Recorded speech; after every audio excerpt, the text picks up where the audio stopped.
All right. Good morning, Senior Home Business family. It's Wednesday. Got Brittany, got Matt here. We're going to talk to you today about business challenges. We're going to talk to you today about just the ebb and flow of business. And Brittany, I don't know about you, but in business, sometimes it's going good and sometimes it's just a little bit flat, a little bit concerning, a little bit like what is happening.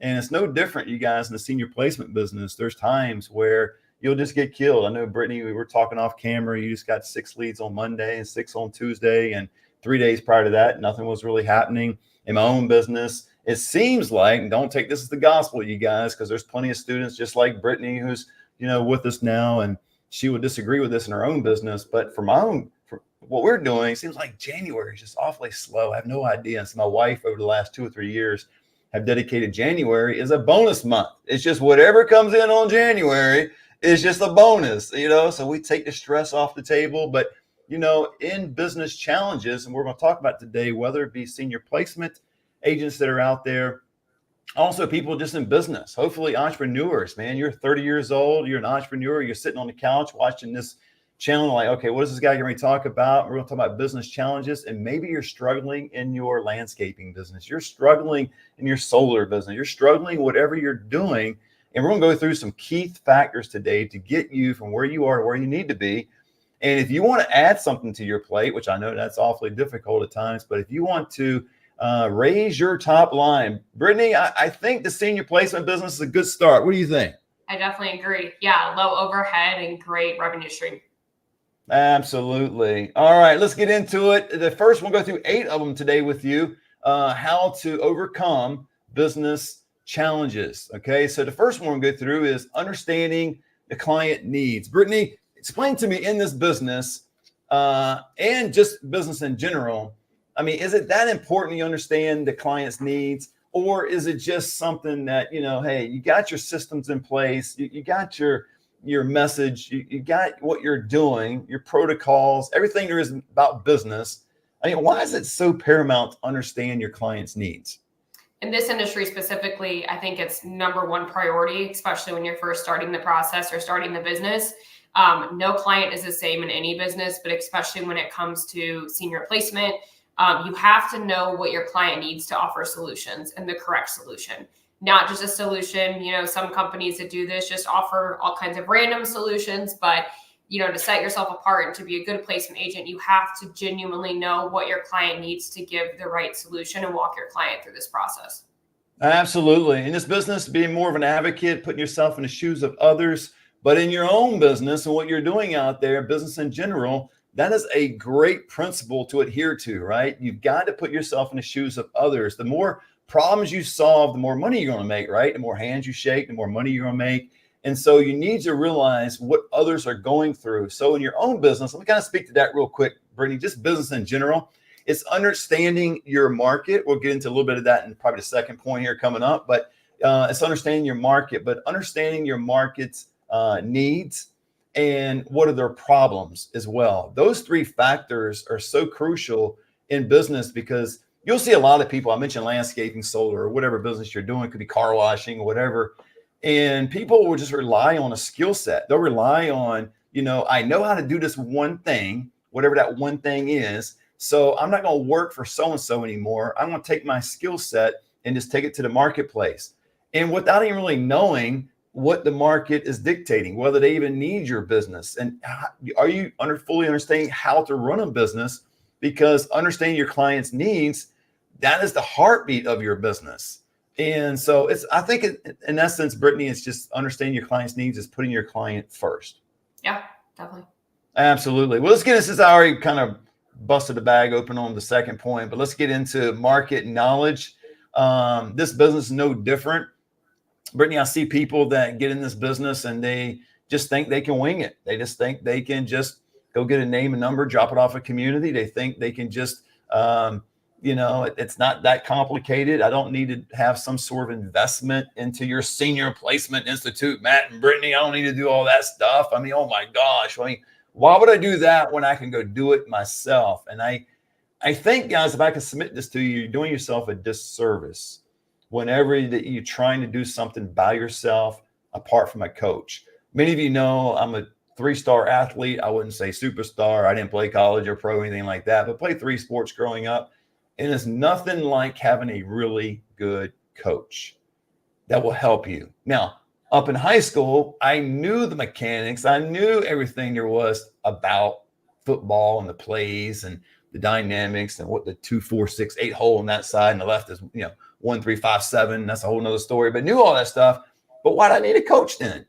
Because he got me better. He was able to identify weaknesses in my game. He was able to identify things that I didn't necessarily see.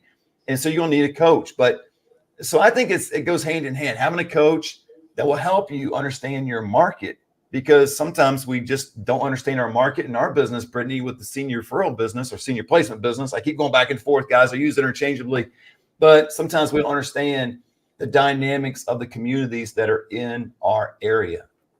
Sure. Yeah. And it's very important to do so. Like, yes, you could, I'm not saying you can't do this business with no coach and no education, just try to make it work. We've seen people do it.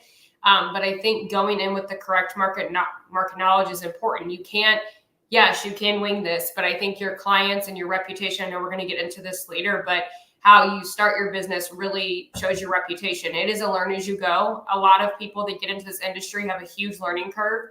They've never been in senior living. They don't know anything about seniors, but if you have the resources to teach you, you're one step ahead, probably the majority of people that are starting this business. Absolutely. And number 3, emotional stress.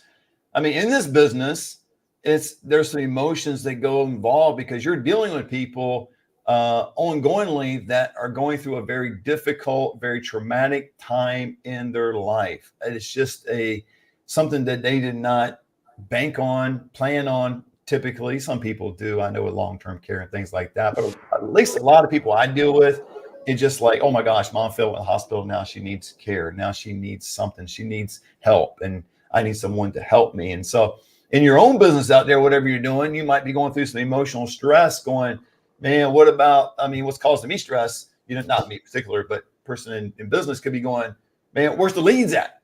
Everything's drying up. I did great last month. What about this month? But how do we balance, Brittany, our emotions, in terms of whether we're dealing with a client in our business where emotions are high, things are tense, it's just a little bit of uncertainty, but how do we balance all that in business?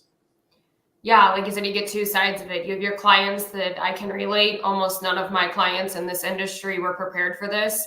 I've spent hours on phones with people crying and really just going back and forth. And it's a lot. There's so many emotions, the guilt, the unknown, everything that goes into this. And as well as us, it can emotionally be tough if your pipeline is drying up, or if you feel like you're not getting the leads that you want to get, or people are passing away, or there's just so much that goes into it. I mean, people deal with stress differently. I think a main thing is, staying on track, knowing your goals, knowing what you want to do for these families, being an advocate for seniors and knowing that that's what you're there for.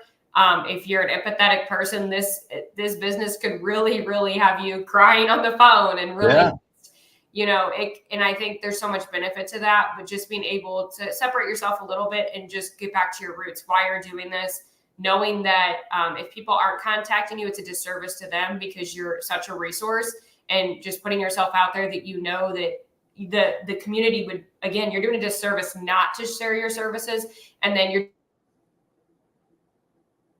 doing a disservice not to help these families that are in so much, because again, there's a handful that I think have, and it's usually men, no offense to men, not to be that way. Hey, easy. Come on, man. 30-year-old men out there. Drop down in the chat or drop down in the comments what she's saying here. It's not all about men. Come on. Yes.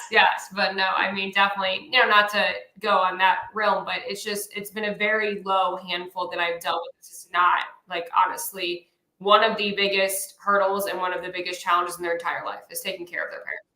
Yeah, and what you alluded to this fact too, as far as we need to have a balance, when we're talking with people, not to get overly emotional ourselves. And it's easy for some people to do, right? Because there's a lot of people out there that I'll speak to you that you're such a giving person, you're such a loving person, you're such an understanding, empathetic individual that when someone starts to cry, you're immediately going to cry. Come on, if that's you, go ahead and drop something down in the comment. That's me, and I get that. And at times that's me. Now, it's not always. I'm not callous. I'm not the individual that turns a cold shoulder when someone's crying. But if someone's just crying to be crying, and I can't really attach my own feelings to it or my personal experience to it or something like that, I can keep that in check. Now, there are times in my own life, I'm not a softie. Come on, man, not a softie. But there are times when someone's sharing a story and it's very relatable to me, and it will strike a chord, right? It'll tug on my heartstrings, and I'll catch myself kind of, getting a little blurry eyed or whatever. Okay, is that a sign of weakness, Brittany? Okay, I know you're talking about men. Hey, that maybe. No. I'm just saying, maybe I'm just confirming what you said. Basically, but it's okay. That's right. All right. Hey, what about building trust in business in general? You've got to build trust, and in this business, Brittany, we need to build trust with our clients and also the communities, right? So it's a business where you are the liaison, you're the middle person, and you need to understand this. It's not as easy as it may seem. It's not cut and dry as it may seem, black and white as it may seem. It's just, man, it's an art, it's a science. I know when we're representing the client and they're going through situations, especially on the back end, when they've already got moved in and they are dealing with certain things. So now you've got a level of trust with this client and the family that, hey, I'm here to help you. We often say that, right? You can call me anytime, reach out to me. If you have any checks and balances, any concerns about your stay at a certain place, ABC community, reach out to me. But when they do reach out to us, Brittany, now we've got to go and have a conversation with the community. And there's the trust factor there, right? Because the community, they're not perfect. No one's perfect. I'm not perfect. Brittany, I think you might be close to perfect, but I'm not. I'm far from perfect. And I know these communities aren't, because they're, they have imperfect people that are working there. People are going to make mistakes. But talk to us a little bit about the dynamic of building trust with these two entities. Yeah, there's a lot of ways. You're building trust with your clients to ensure that you're pointing them in the right direction. A lot of these clients are sharing everything from medical information to financial information with you. A lot of times our clients on the senior side of things and the families, they are sharing everything, and they are putting their trust in their heart into you to make sure you're guiding them in the right direction.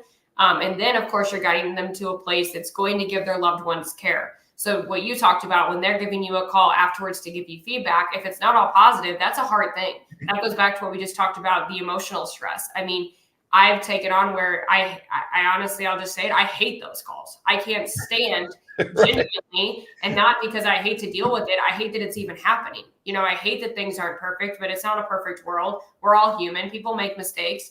Usually it's explainable. Usually it's a one-off situation that we can kind of put out the fire. But then again, you also have to have trust with that community that you're able to approach someone in a professional way to let them know that, hey, if it's not overcooked salmon, if it's something very important, that you have to be able to go to that community and put out those fires and make everything. You're kind of like the middleman, the liaison, but you're almost the person that puts out all the fires. So in that instance, you're there to kind of, again, represent the community and the client. You're promoting the community, representing the client. So you really are in the fire on both ends. I've even had it backwards where a community is contacting me about a client. I've had both ways. I've had it where I've had to put out that fire.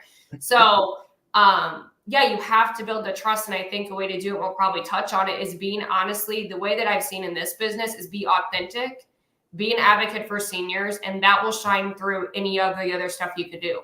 That's going to shine brighter than your marketing. That's going to shine brighter than anything that you do. It just be authentic and be honest, be transparent. And that way you have trust. If you have a client that comes to you for a family and says, hey, I want to go check out this community on the corner, and that community doesn't have a good reputation, we're not here to bag a community or dog them, but being honest with that family is going to build way more trust than being salesy or anything else you could do in this industry. And vice versa, being authentic. Yeah.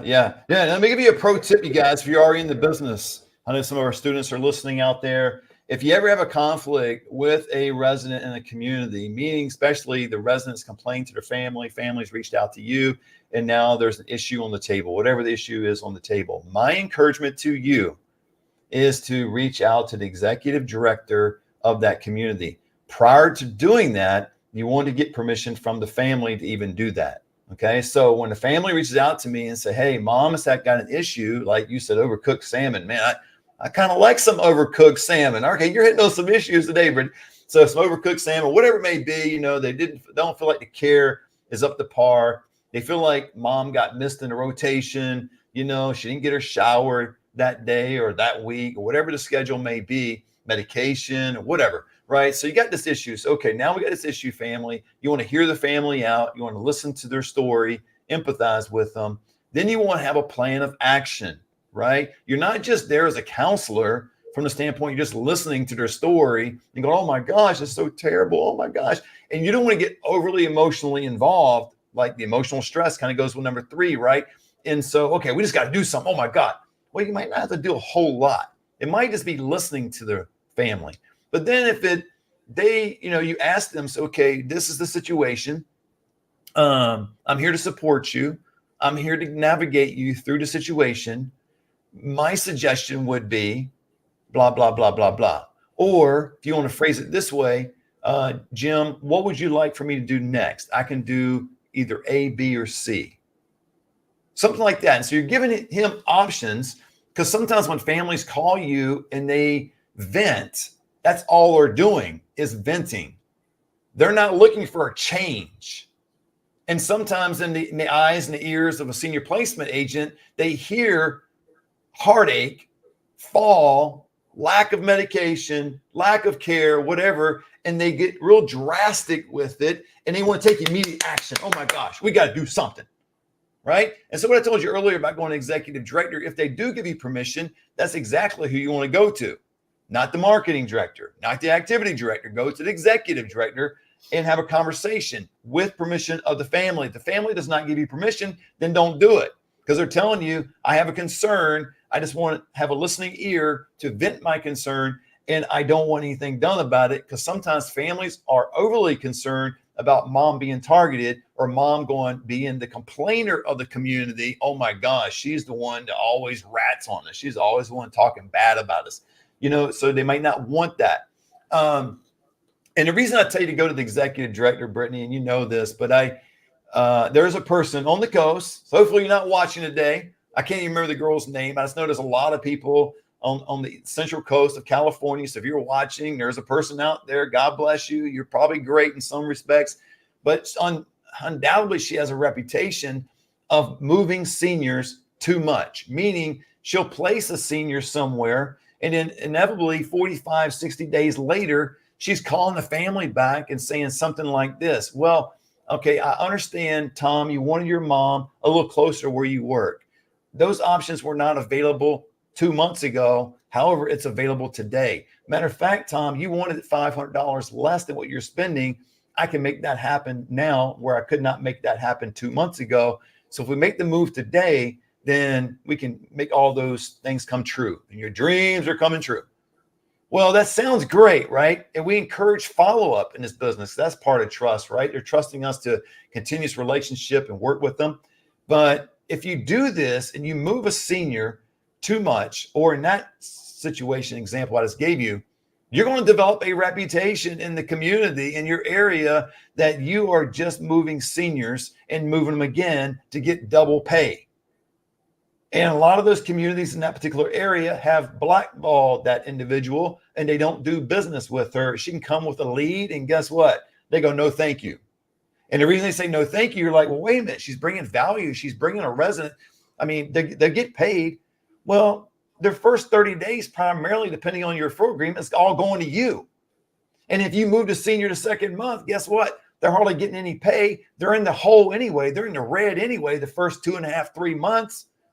So anyway, that's a pro tip. Always talk to the family, get permission, ABC, give them options, and then go to the executive director. Okay, Brittany, let's get into another one, regulatory compliance. I don't want to go too deep into this because it varies from state to state, but I think it goes without saying that we just need to be compliant wherever we are. There are certain states out there that have more regulations than some. California right now, to date of this video, has no regulations in this industry. And I've said this before on previous videos where they almost did right before COVID hit, and COVID hit. I always tell you guys they got amnesia, forgot about it, but it'll probably come back. But whatever the regulations are, you want to be compliant. So Brittany, let's get into a little bit of the competition part of it, because I don't think this is a bad thing. I don't think competition is a bad thing.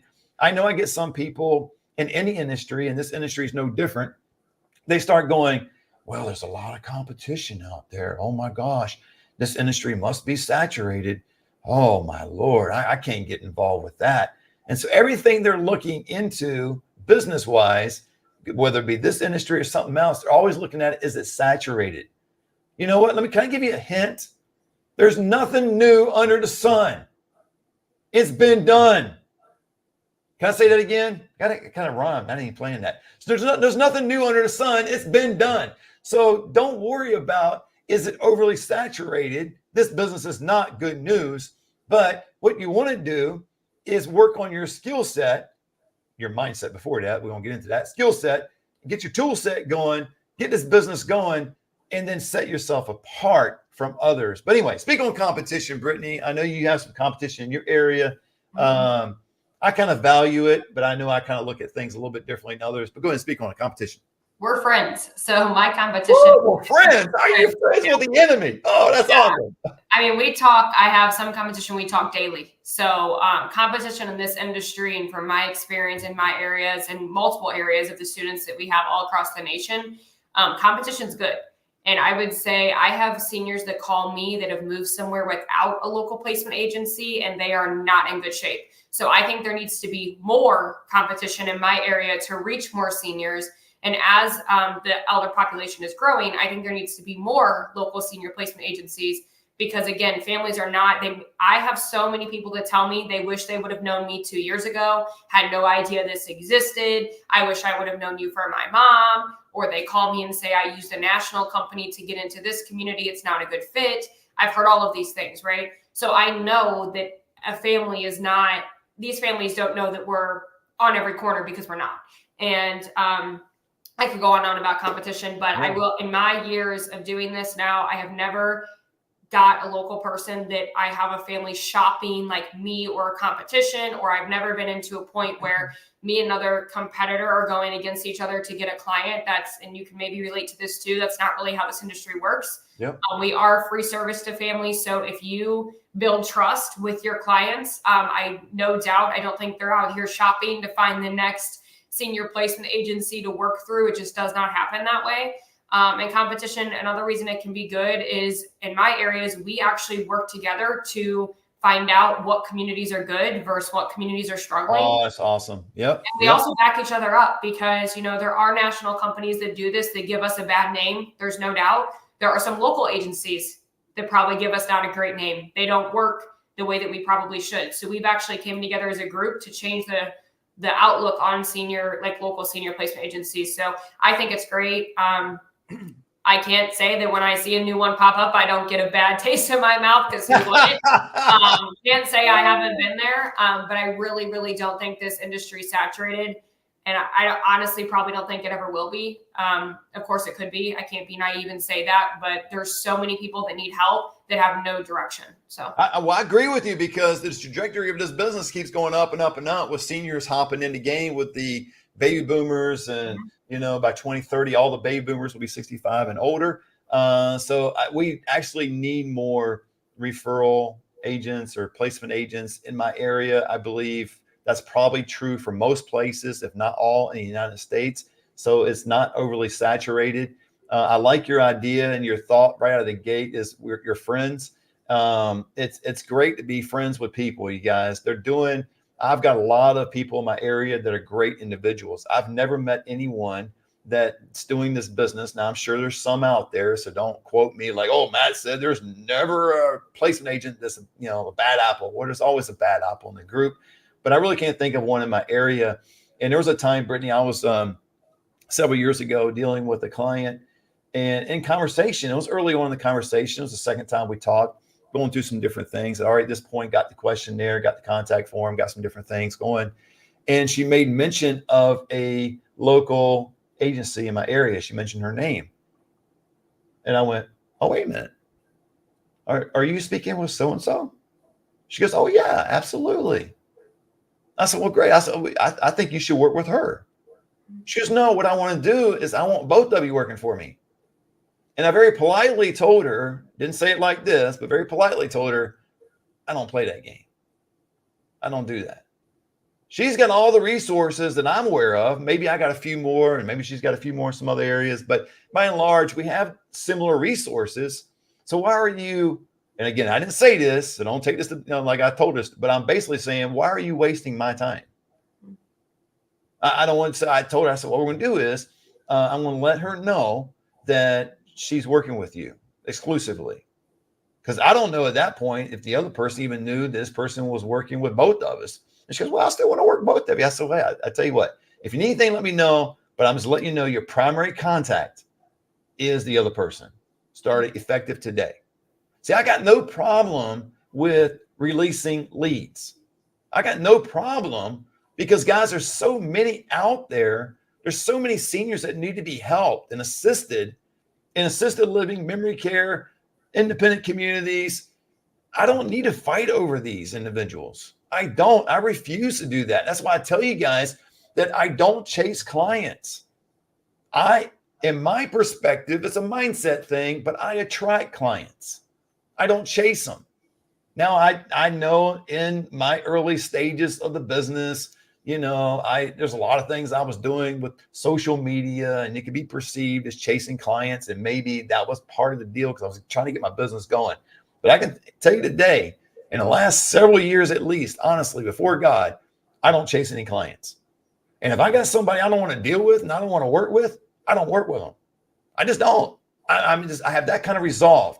And I want you to have that kind of resolve in your own business. Landscaping, solar, or whatever you're doing out there, 30-year-old male sitting on the couch business. Well, yeah, let's do that kind of. I'd say the 30-year-old male, Brittany, because that's our target audience on this channel. I can't believe that our target audience is 30-year-old males. That's another story for another day, but it's just, anyway. I add one thing on competition, just really quick. So I think another thing is, as you see, where a lot of us, the local agents, are small, right? So we're only 1, 2, maybe max 5 people. We are very small. So we can only cover so much ground. We physically cannot. So to Matt's point, there's so many seniors. You don't need a lot of clients, and I mean this in the most genuine way, to make really good outcome in this business. So that being said, there can be a lot of you in the area and you're all doing very well. A lot of the local agents are small. We are not the national companies that have 20, 30, 40, 50, gosh knows how many, 100, 200 reps. We are all very small, local, white glove concierge service that we can't handle 300 clients a day. 300 I wish I could. But I can't. Yeah. So I think there's just so much to go around. And I mean this genuinely, that a lot of people that have called me that have gone through this process for whatever reason without somebody like us, it was not a good experience. I mean, I know sometimes you can just roll into a community, a family can, and they find the best fit, and it's the best thing that's ever happened to them. And they live there for 10 years and they live their entire quality of life there until they're no longer with us. But that, in my experience, is very rare. When they go on their own and don't have the right people in their pocket, they usually do not find the right fit. I can't tell you how many people have called me that they've gone through this on their own and it did not end up being what it was supposed to be. Absolutely, because they're not all the same. You're absolutely right. And just, I'm glad you brought up that point as far as not needing that many residents per month to actually provide an outstanding living, guys. Outstanding. I know the numbers financially in this business. I know the numbers financially when it comes to the top 10%, 5%, 1% of people in the world. And this business will provide you an opportunity to get into the top 5%. It just will. I know the numbers. It blew me away, and I won't get into it today and all that's topic for a different day, but it blew me away in knowing that this business can be the catalyst, can catapult you to that level. And all you got to do, and it doesn't take a whole lot. It's not like you're not selling anything anyway, but it's not like you're selling something for $19. You need thousands of people, per day, per week to make a great living. It's just a handful of people. So anyway, let's get into the last two. Communication, Brittany, I think we kind of talked a little bit about this a little bit, but there needs to be a strong communication line between you and the family, you and the community, and you and the medical community, whether that be a SNF, hospital, or something like that. So it's kind of like a lack of a better way of putting it, a 3-ring circus, man. You've got to juggle some plates here communication wise. You cannot be a person that just relies on, okay, well, I think I told that person something. No, you got to be sure, be certain that you told them that. You always got to follow up. And this is the part that is like sales, is money is always in the follow up. So guys, if you get a lead and it's a qualified lead and you start working it and you don't follow up with the SNF, the hospital, you don't follow up with the community or the family, and you let those plates drop, you let those balls fall on the floor, it's going to be a rocky road for you. It just really is. So I just want to mention that communication is big. And Brittany, last but not least, hit on handling difficult situations, because in this business and any business, you're going to have some difficult situations that you've got to overcome. And you've got to remain not only optimistic, but have a positive mindset. So optimistic is kind of the same thing, but having a strong mindset, because there's going to be that ebb and flow. Like I said at the beginning of this video, in business, I have felt it. I have experienced it, especially early on. I think I told Brittany early on in my business, I had like $2,400 in the bank. God, I'm glad I'm not back to that day. Anyway, I had 2,400. I say that, kind of jokingly a little bit, but that's true. I remember a day, guys, I had 24 cents in the bank. So, but anyway, just one day, long time ago, I had $2,400 in the bank, and my wife needed to go to the eye doctor in LA. And so we're about 4 hours away from LA, to kind of put it in perspective. We had this overnight thing. I had no leads. I had a lot of expectation of what could come about, but there was no evidence of that expectation, if you know what I mean. There was no ringing on the phone, no text, nothing, no emails. So we went to LA, did our deal, and on the way back, my phone started to go off. And I started getting lead after lead after lead. And I say lead after lead, it wasn't that many, it was like 3, but still, it was a lot. And I think 2 of them ended up moving in, if I remember correctly. But it brought me from the $2,400 status, immediately into, I guess 5 figures. I don't know. I can't remember exactly what I moved them in for, but anyway, it just helped. Right. So in this business, you're going to have that. And if you own your own business, you understand this. I remember David, God dang, what's his name? David, PBD, Patrick Bet David. God dang. Okay. And I know more about PDD than I do his actual name. He talks about this guy's a multi-millionaire now. I love the guy. Valuetainment is his YouTube channel. So you want to go there and look at it. But I remember him saying years ago, he had $12,000 in the bank, and he had payroll. He had actual employees, which I have very few, right? He had a lot of employees. What are you going to do? And it's this whole thing about mindset and being certain about your calling, about what you're doing and moving forward. But Brittany, handling difficult situations, how do you do this when reality's setting in? Because it's easy to put stuff on paper, right? It's easy to kind of go, it's kind of like sports. I've told you this guy before, but you're drawing a play on paper or a marker board or in a playbook, and it's like, oh, that's how it works. But then you go in the field and you got to execute the plan. It's a lot more difficult. But how do you handle difficult situations? Sure, there's a lot in this. And like any business, there's a lot. I mean, specifically, like I always say, some clients might take you 2 hours, you land the deal, you get a $5,000 commission. Some clients you might have 48 emails with one family over 2 months. You might have a family that you've worked with for 2 years. That's the realistic of anything, any business. And honestly, hate to say sales, but same thing with sales, all the pipeline and stuff. I've worked with families. I just placed a family that I've been working with since like a year and a half, roughly. They came back and placed. Before we had toured, we had deposited. I thought it was a slam dunk. Come to find out, they kept mom at home and they just placed, last month. So nothing is easy in life at all. Handling difficult situations is always looking at the outcome, being optimistic, being positive, pulling through and just staying true to yourself and doing the process that, if you are in the senior placement institute that we teach you, or that in business in general, that you know the right process and it will all work out. But yeah, I mean, you could have a family that you think is moving in tomorrow that you get to invoice for a lot of money, and they come and tell you that they decided to keep mom or dad at home. It happens. There's no doubt. We're not going to be, we're not going to not tell the truth about that. Like anything else in life, you just never know. And you could have some that you literally talk to for an hour or 2 hours and you're getting an amazing outcome out of it. So handling it, just, making sure that you're staying positive, optimistic, and just sticking to the process is how I think is the best way to get through it. Absolutely. Well, guys, hopefully that was helpful for you today. Overcoming these business challenges, obstacles, things that just get in your way. I would encourage you guys. Here's another pro tip, something I've learned over the years. Whenever something gets in your way, it's a roadblock, it's something that just obscures your vision from where you're going, prevents you from driving there, prevents you from, you can't go around it. You have to go through it. Man, understanding that you're going through that situation for a reason. And look at it as a growth opportunity. Look at it as an opportunity to have a stronger mindset, but also understand that, hey, when I get on the other side of this thing, I'm going to be better off for it. And I'm going to realize, and I had to realize this years ago, no one's coming to save you. No one's coming to help you. It's your business. So whether it's this business or something else, it's your business. And you've got to handle business.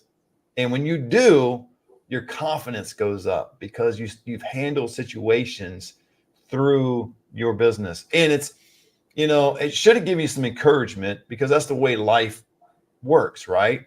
Playing sports, go to practice, you lift weights, you get hit, you get hurt, blah, blah, blah. But you're all working for a common goal to win the game, to win the championship. In your business, what you're doing is you want to be successful. We all got different definitions of success, but understand whatever that definition is, know exactly what you want, and understand this factor. This blew me away. I wrote this in my book just the other day, and I've seen it before, but it's just worth saying today because I'm really struggling with it a little bit, actually. This guy said, a very well-known guy, he says, understand this. All this stuff that we're doing in business is 5% strategy and 95% mindset. And I'm a mindset guy, but that really blew me away. It's kind of like, are you kidding me? I've got some good strategies, I think. I got some good things in place. And that's only 5%. It's just really knowing you can get through that wall, you guys. You can get through that obstacle. You can get through that challenge. So business challenges, man, treat it as an opportunity to grow. It's an opportunity for you to expand. It's going to be difficult at times. It's going to be challenging. You just got to get through it. You got to suck it up, go through it. Don't give up. If you give up, I guarantee you won't get through it. That's the guarantee of giving up. That whatever you were working on will not happen, will not, transpire. But if you don't give up, there's the opportunity that it will get better and you will achieve your goals. So don't give up. Hopefully this is helpful for you guys today. Until next time, God bless.